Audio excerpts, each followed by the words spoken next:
जरा अपने स्कूल के दिन याद कीजिए। वो एनुअल डे का ड्रामा या स्पोर्ट्स मीट। कभी ऐसा हुआ है कि किसी एक्टिविटी में हिस्सा लेने को कहा गया हो, पर मन तो कहीं और ही लगा था। असल में ना, एनकरेजमेंट और प्रेशर के बीच एक बहुत ही महीन सी लकीर होती है। आज हम इसी उलझन को समझने की कोशिश करेंगे।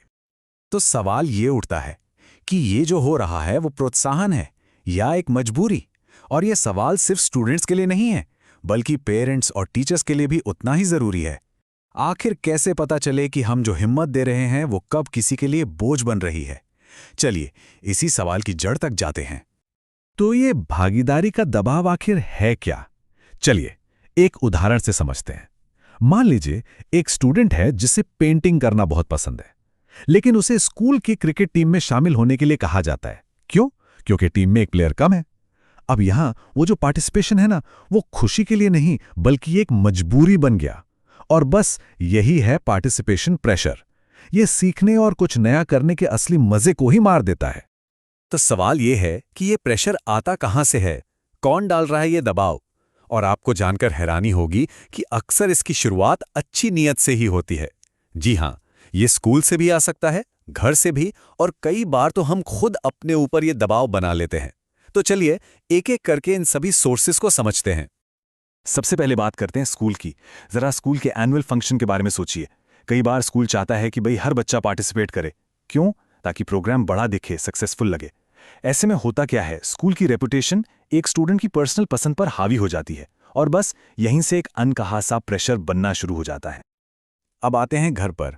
पेरेंट्स अक्सर बहुत प्यार से कहते हैं, देखो शर्मा जी का बेटा हर चीज में कितना आगे है। उनका इरादा सच में बच्चे को मोटिवेट करना होता है, लेकिन अनजाने में वो एक तुलना और दबाव का जाल सा बुन देते हैं। और ये सब कहाँ से आता है? बच्चे के भविष्य की चिंता से। और फिर एक तीसरा सोर्स है जो शायद सबसे खतरनाक है, वो प्रेशर जो हम खुद पर डालते हैं। अंदर की एक आवाज जो कहती है, अगर इस बार मैं फर्स्ट नहीं आया तो सब क्या सोचेंगे? ये जो ख्याल है ना, ये एक ऐसे बोझ की तरह बन जाता है जिससे स्टूडेंट्स हर दिन अपने साथ लेकर चलते हैं। ठीक है, तो हमने ये तो समझ लिया कि प्रेशर कहाँ से आता है, पर इसे पहचाने कैसे? इसके वार्निंग साइंस क्या हैं? चलिए अब उन लक्षणों और प्रभावों पर नजर डालते हैं जो बताते हैं कि कोई वाकई में प्रेशर महसूस कर रहा है। ये समझना खुद के लिए भी और दूसरों की मदद करने के लिए भी बहुत जरूरी है। देखिए, इवेंट से पहले घबराहट होना, किसी भी एक्टिविटी में मन न लगना या पढ़ाई में अचानक गिरावट आना, ये सिर्फ कुछ लक्षण नहीं है, एक तरह से मदद के लिए खामोश पुकार है। जब कोई बच्चा जो हमेशा खुश रहता था अचानक चुप चुप रहने लगे या बार बार थकान और स्ट्रेस की शिकायत करे, तो समझ जाइए कि मोटिवेशन की जगह अब प्रेशर ने ले ली है। और इसका असर बहुत गहरा होता है। जबरदस्ती की भागीदारी से ना भविष्य में उन एक्टिविटीज के लिए एक नफरत सी पैदा हो जाती है। सोचिए, जिस बच्चे को गाने के लिए मजबूर किया गया, हो सकता है वो बड़ा होकर म्यूजिक से ही दूर भागने लगे। एक शौक जो उसका पैशन बन सकता था, वो हमेशा के लिए एक बुरी याद बनकर रह जाता है। ये एक ऐसा घाव है जो समय के साथ और गहरा होता जाता है।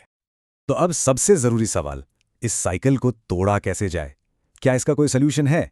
अच्छी खबर यह है कि हाँ, बिल्कुल है। अब हम बात करेंगे उन प्रैक्टिकल तरीकों की जिनसे स्टूडेंट्स, टीचर्स और पेरेंट्स सब मिलकर एक ऐसा माहौल बना सकते हैं जहां प्रेशर नहीं बल्कि असली एनकरेजमेंट हो।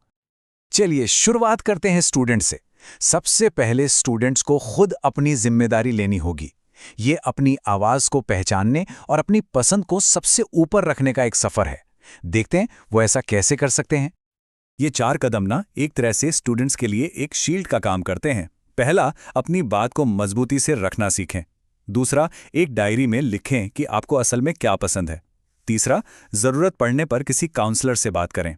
और चौथा और सबसे जरूरी, नहीं कहना सीखें।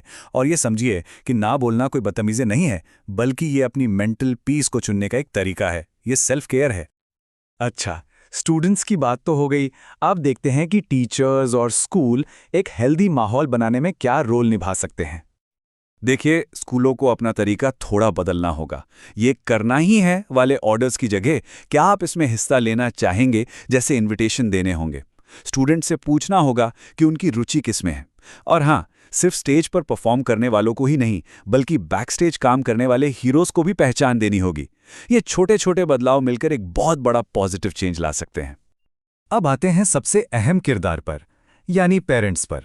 वो घर पर एक सपोर्टिव माहौल बनाने के लिए क्या कर सकते हैं? पेरेंट्स के लिए सबसे बड़ा मंत्र है बच्चे की चॉइस की इज्जत करना, दूसरे बच्चों से तुलना करने से बचना।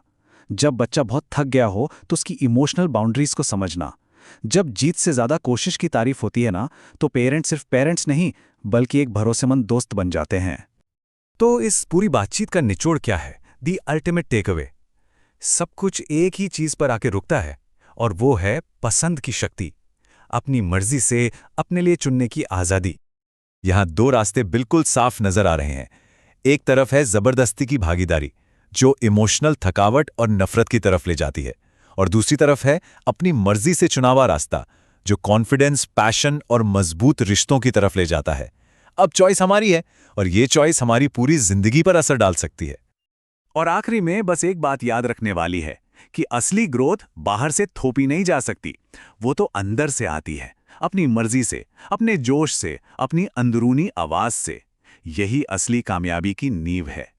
तो बस मैं आपको इसी एक सवाल के साथ छोड़कर जा रहा हूं।